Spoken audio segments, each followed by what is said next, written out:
Presence is not merely being physically in a place. Presence is the quality of awareness that one brings to the moment. It is the ability to arrive fully with mind, body, and spirit aligned in one direction, without being pulled into the regrets of the past or the anxieties of the future. Presence is a state of living where every breath becomes alive with attention, every gesture carries intention, and every word is born from clarity. The energy of presence is something subtle, yet when cultivated, it radiates so strongly that others feel it without explanation. It does not demand attention, but it naturally attracts it because true presence is rare in a world that is constantly distracted. When a person is truly present, their energy no longer scatters. Normally, the mind is running in many directions, thinking about tasks to do, replaying old mistakes, worrying about possibilities that may never arrive. This disperses one's energy like water leaking from many holes in a container. Presence closes those holes. The scattered energy is gathered, and the individual feels a strength and focus that is both grounding and empowering. Presence simplifies life because it takes away the unnecessary noise and allows the essential to emerge. The energy of presence is deeply connected with silence. Not the silence of absence, but the silence of awareness. When the mind is quiet, when the inner dialogue slows, the energy of presence grows stronger. It is not that thoughts vanish completely, but they lose their grip, and in their place, attention rests naturally on the now. This kind of silence is powerful because it does not require withdrawal from the world. It exists even in the busiest environments. A present mind can be surrounded by chaos yet remain calm, like the still surface of a lake reflecting the sky. Presence also transforms relationships. When you are fully present with another human being, they feel seen and acknowledged in a way that transcends words. Most people are used to fragmented attention. They speak but sense the listener is only half there, thinking of something else, checking a device, or drifting into their own concerns. But when someone is fully present, their eyes, their posture, their silence all communicate a deep recognition. This presence heals more than advice, more than solutions, because it offers the rare gift of undivided awareness. The energy of presence nourishes connection, trust, and authenticity. The cultivation of presence requires training. It does not happen by chance. The mind has habits of running away, of attaching to past and future, of resisting stillness. To build presence is to discipline the attention, to recall it again and again to what is happening here. Breath is the most accessible tool. When awareness is placed on inhaling and exhaling, even for a few moments, it anchors attention into the body.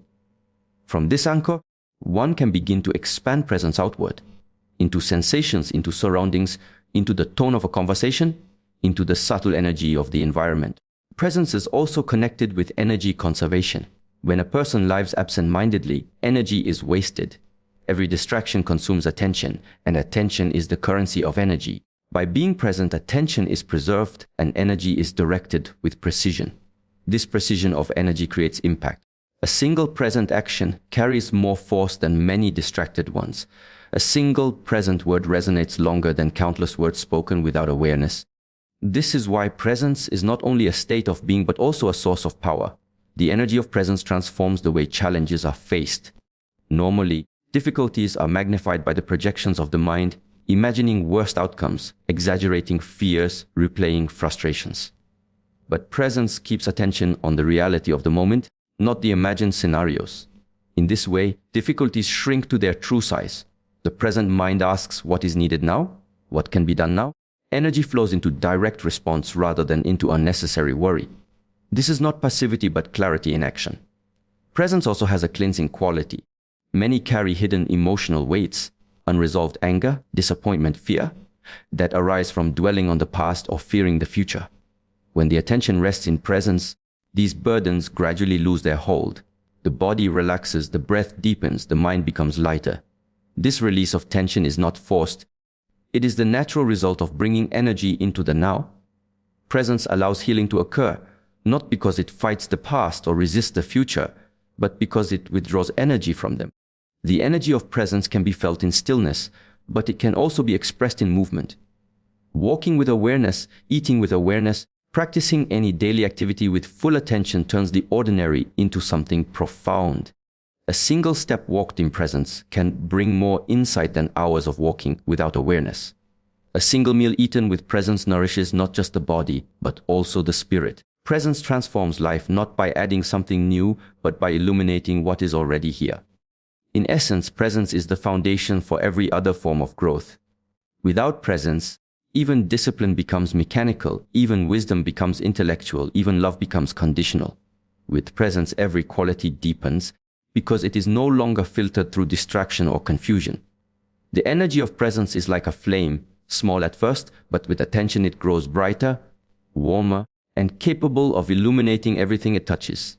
It is a quiet strength, a subtle force that requires no display, yet it has the power to shift the atmosphere, to uplift those nearby, to ground the one who carries it. Silence has often been misunderstood. Many equate silence with weakness, with a lack of words, or with the absence of strength. But respectful silence is not emptiness. It is not passive. It is a deliberate choice that carries with it the depth of discipline and the weight of understanding. Respectful silence is not the silence of suppression, nor the silence of fear. It is a silence rooted in awareness, in presence, and in respect for both oneself and others. This type of silence does not demand attention, but it commands it. It speaks without sound, and it conveys what no loud voice can ever truly express. When one learns to cultivate respectful silence, it becomes clear that the world is filled with noise. People argue not always to reach truth, but to defend positions. They speak not to understand, but to be understood. They use words as shields, as weapons, as distractions. Yet, within this constant flood of words, the value of silence grows. Silence becomes rare, and because of its rarity, it holds power. Respectful silence allows a person to see beyond the noise of opinions and enter into the realm of perception, where truth is felt rather than argued. In respectful silence, you observe. You listen deeply, not only to the words being said, but to the tone, to the pauses, to the emotions that flow beneath speech. This level of listening can never happen when one is preparing their next reply or defending their own stance. True listening demands silence, and in that silence, understanding grows. Respectful silence creates a bridge between people. It communicates humility and patience. It shows the willingness to honor the other person's voice without rushing to impose your own. But respectful silence is not limited to conversations with others. It extends inward. Within the self, silence allows space for clarity. The mind, constantly racing with thoughts, arguments, fears, and expectations, thrives on noise. It is filled with the chatter of unfinished conversations, of imagined scenarios, of judgments and comparisons. To sit in respectful silence with oneself is to allow this noise to settle. It is to respect the inner landscape enough to let it breathe. In doing so, the fog clears and the underlying truths begin to emerge. Respectful silence is also a form of strength. Many people believe strength is shown through dominance, through speaking louder, through pushing harder. But there are moments when silence carries far more power than any words. To remain silent in the face of provocation requires control.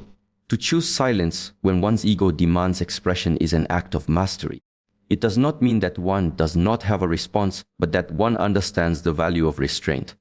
Silence in such moments is not avoidance, it is awareness that words spoken in haste can damage, while silence preserves balance. When silence is respectful, it is infused with presence. It is not the silence of turning away, but the silence of turning inward. It is attentive, alert, and alive. Others can feel when silence is dismissive or when it is engaged. Respectful silence acknowledges the moment without rushing to fill it. It is a recognition that not every space needs to be crowded with sound. Sometimes the deepest connection happens in the absence of speech, when two people share the same space without words and still feel fully understood. There is also a sacred dimension to respectful silence. In many traditions, silence is seen as the doorway to wisdom. Noise keeps the mind scattered, while silence gathers it.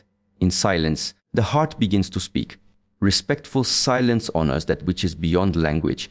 It opens the path to intuition, to inner knowing, and to a sense of unity with what is larger than the self. Words can explain concepts, but silence allows direct experience. Respectful silence is thus not empty, but full of presence, full of life, and full of meaning. Respectful silence transforms relationships. It removes the compulsion to always be right. It softens conflicts, because arguments require two voices clashing. When one chooses respectful silence, the cycle of reaction is broken. In that pause, the other person's energy has space to settle. Often, Solutions arise not in the heat of words, but in the quiet after them. Silence can cool tempers, heal wounds, and allow new perspectives to emerge. By not adding fuel to conflict, respectful silence preserves harmony. Yet respectful silence is not about silencing oneself permanently. It is not about avoiding expression. It is about timing, about discernment, and about choosing words wisely. When silence precedes speech, words gain weight. They are no longer empty noise but deliberate offerings. People listen differently when they sense that the speaker does not waste words. Silence, when used with respect, gives value to speech because it teaches that words are not to be spent carelessly. Respectful silence also demands courage. It requires stepping away from the need for validation, from the desire to always be heard. It requires trusting that silence has its own power, even if it is not immediately recognized. It is an act of letting go of control, of allowing space for something deeper than the self to emerge. Respectful silence is a discipline that cultivates patience and resilience. It strengthens character because it teaches endurance without aggression, presence without domination, and wisdom without arrogance. In the practice of life, respectful silence becomes a refuge. It is a place to retreat to when the world becomes too loud. It is a tool to preserve one's energy when unnecessary conflicts arise. It is a reminder that not every thought needs to be spoken, not every moment needs to be filled, and not every challenge needs a verbal response. Respectful silence clears the air within and without. It recenters the mind, balances emotions, and strengthens the spirit. It is a companion in solitude and a gift in companionship. It shows the strength to be still, the courage to wait, and the wisdom to listen. Clarity is often misunderstood. Many imagine it as a sharp blade cutting through confusion with precision. Yet when clarity becomes harsh, it can wound more than it heals. True clarity is not about judgment, not about tearing apart what is wrong and leaving scars in the process. It is about seeing clearly, without the distortion of anger, without the heaviness of resentment, without the noise of ego. When one begins to cultivate clarity, it is essential to understand that clarity without harshness is a force of peace rather than destruction. The mind often believes that to see the truth one must be critical, that to recognize the flaws in a situation one must adopt a harsh tone. But clarity that arises from harshness is clouded by personal bias. It is not pure. It is colored by the weight of opinion and the shadows of past experiences. Harsh clarity blinds instead of illuminates. It can create separation instead of connection. What is needed is a clarity that is soft but firm, like water flowing around a stone. The stone is not destroyed, and yet the water shapes it over time. When clarity comes without harshness, it allows for observation without resistance. One can look at a situation, a person, or even the self, and see things as they are. Not as the mind wishes them to be, not as fear demands them to be, but as they truly are. This kind of seeing is gentle, yet powerful. It does not break the object of its gaze. It transforms the way it is understood. In the presence of such clarity, there is no need for anger, because what is seen is already enough. There is no need to shout, because truth does not require volume to be heard. Harshness often arises from insecurity. When the self feels threatened, clarity becomes a weapon. Words are sharpened, judgments are drawn, and the act of seeing becomes entangled with the act of defending. But true clarity does not defend anything. It stands still like a calm lake, reflecting without distortion. The reflection is accurate because the surface is undisturbed. To cultivate clarity without harshness, one must learn to still the waters of the mind. Through silence, through breathing, through awareness, the disturbances of judgment begin to settle. And only then does the reflection become clear. In the discipline of inner training, there is a lesson: clarity must serve compassion. If clarity is used only to expose, it becomes harsh. If clarity is used to guide, it becomes healing. To correct without crushing, to illuminate without humiliating, to reveal without condemning, this is the art of gentle clarity. Such clarity becomes a bridge. It allows one to speak truthfully, yet without wounding. It allows one to correct errors, yet without shaming. It allows one to guide others, yet without forcing them. This is why clarity without harshness is a form of wisdom. Consider how the sunlight falls. It does not burn everything it touches. It illuminates gently, and in that illumination, life awakens. This is clarity. It shows, it warms, it gives direction, but it does not destroy. To embody this form of clarity, one must move away from the desire to dominate and toward the desire to understand. Harshness wishes to prove itself, right? Clarity without harshness simply wishes to reveal what is true. This difference is subtle, but it changes everything. Clarity without harshness also requires inner discipline. The impulse to correct others harshly often comes from impatience. The desire to impose one's vision comes from ego. But if one is patient, clarity unfolds naturally. It does not need to be forced. When clarity arises, it is like mist lifting from a valley. Slowly, gently, without noise, the shapes of the landscape appear. They were always there, only hidden. Similarly, the truth is always present. It is revealed when the clouds of confusion are allowed to dissolve. Gentle clarity is also sustainable. Harshness may create immediate impact, but it often leaves behind resistance. People close themselves off when confronted with harsh truth.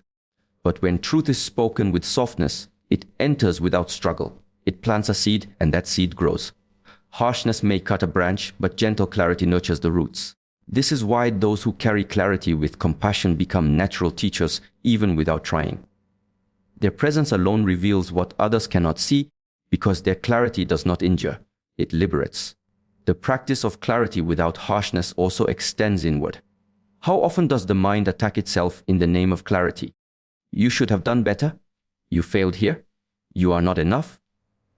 This is not clarity. This is harshness disguised as truth. Real clarity does not condemn. Real clarity simply observes. This was the action. This was the result. This is what can be learned. No judgment, only seeing. No punishment, only awareness. The moment the inner gaze becomes harsh, growth is hindered. The moment it becomes gentle, growth flows naturally. Clarity is light, but if that light becomes too intense, it blinds. If it is too sharp, it cuts. If it is too judgmental, it alienates. The balance lies in remembering that clarity is meant to reveal, not to harm. The path to such balance is through stillness. In silence, one learns to see without the noise of anger. In patience, one learns to recognize without rushing to conclusions. In compassion, one learns to illuminate without burning. And in all of these, clarity becomes a power that does not dominate but liberates, a power that does not destroy but transforms, a power that is firm yet tender, unshakable yet soft, unyielding yet kind. To speak from inner wholeness is not to simply use words, but to embody a presence that transmits more than language ever could. Most individuals are accustomed to speaking from fragments, fragments of fear, fragments of doubt, fragments of borrowed opinions, fragments of unhealed wounds. When the self is fractured, the voice that arises carries the tone of fragmentation as well. Words may be polished, carefully structured, even persuasive on the surface, but what resonates in the silence between the sentences is dissonance.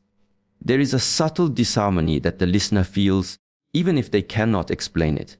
Inner wholeness, by contrast, does not depend on surface performance. It arises when thought, feeling, and action are aligned, and when the mind is not split between what it knows and what it presents. To speak from this place is not about persuasion, but about presence. Wholeness is not something one acquires from the outside, it is uncovered from within. Most people spend years searching for it in relationships, achievements, possessions, or recognition. They build themselves outwardly, hoping that accumulation will mask the sense of incompleteness that quietly resides within. But wholeness does not emerge by addition, it reveals itself through subtraction. It comes when illusions are dropped, when masks are set aside, when the noise of comparison and striving is silenced. In such a space, the voice that emerges is not desperate for validation. It is not competing with others. It speaks because it is rooted in truth, and that truth requires no defense. When one is fractured, every word becomes an attempt to hold the pieces together. Speaking becomes an unconscious strategy to reassure oneself, to prove one's worth, or to protect the fragile identity that has been constructed. Yet the more one tries to convince others, the less convincing one actually becomes. The lack of inner harmony leaks through. In contrast, when one speaks from inner wholeness, there is nothing to prove. The words are not wrapped in the anxiety of being believed. They simply flow, carrying with them the weight of authenticity. This is why a single sentence from someone whole can carry more force than hours of speech from someone fragmented. Inner wholeness requires self-acceptance, not the shallow acceptance of repeating affirmations, but the deep acceptance of acknowledging all that one is. The strength and the weakness, the clarity and the confusion, the light and the shadow. It means seeing the mind's contradictions and yet not being at war with them. It means holding the paradoxes of existence without trying to resolve them into something neat. This acceptance is the soil in which wholeness grows. From that soil, speech arises that is not shaped by insecurity but by clarity. When speaking from inner wholeness, silence itself becomes part of the expression. Words are not rushed, not forced to fill emptiness. Pauses are not avoided but embraced. The listener feels not only what is said, but also the quality of the silence that surrounds it. It is in that silence that wholeness transmits itself most strongly. It is a reminder that communication is not merely about exchanging information, but about transmitting being. One may forget the exact words that were spoken, but the resonance of the speaker's wholeness lingers long after. Many people attempt to project confidence, yet confidence without wholeness is brittle. It cracks under pressure, it collapses when challenged. Wholeness, however, has nothing to project. It does not need to be louder than others, nor does it need to dominate the conversation. It carries its own gravity, and this quiet gravity draws others in. People naturally trust what feels real, what feels grounded, even if they cannot articulate why. This is why the presence of wholeness is more persuasive than rhetoric, more moving than argument, and more enduring than intellectual brilliance. To cultivate speaking from inner wholeness, one must turn inward. It is not primarily a matter of learning new communication techniques or rhetorical skills. Those may refine expression, but they cannot substitute for essence. The work lies in aligning the inner landscape. When thought is consistent with action, when speech is consistent with truth, when the inner world is not divided against itself, then speech becomes an extension of that integration. Words flow as naturally as water flowing from a clear spring. Wholeness also means freedom from the compulsion to please. Many words are spoken not out of clarity, but out of fear of rejection, fear of disapproval, fear of being left out. This fear shapes tone, language, even posture. It distorts authenticity. Inner wholeness dissolves this fear because it is rooted in self-sufficiency. The approval of others is welcomed but not required. The absence of approval is noticed but not feared. This freedom allows words to arise unfiltered by the need to perform. Such words may not always be comfortable to hear, but they carry the ring of truth, and truth has a resonance that cuts through resistance. There is also a quality of compassion in speaking from inner wholeness. It is not a cold delivery of truth as a weapon, but an offering of clarity as a gift. Wholeness does not divide self from other, so its speech does not create separation. Even when it challenges with the intention to awaken, not to wound. This is why such speech can touch hearts deeply. It reaches beyond the intellect into the core of being, reminding the listener of their own possibility of wholeness. Speaking from inner wholeness is not about the perfection of words, but about the purity of being behind them. It is not about eloquence for its own sake, but about resonance. It is not about winning arguments, but about aligning communication with truth. In a world overflowing with noise, such speech is rare, and precisely because of its rarity, it carries immense power. To hear it is to be reminded that words can be vessels of truth rather than tools of manipulation. To speak it is to allow one's voice to become an instrument of alignment rather than fragmentation.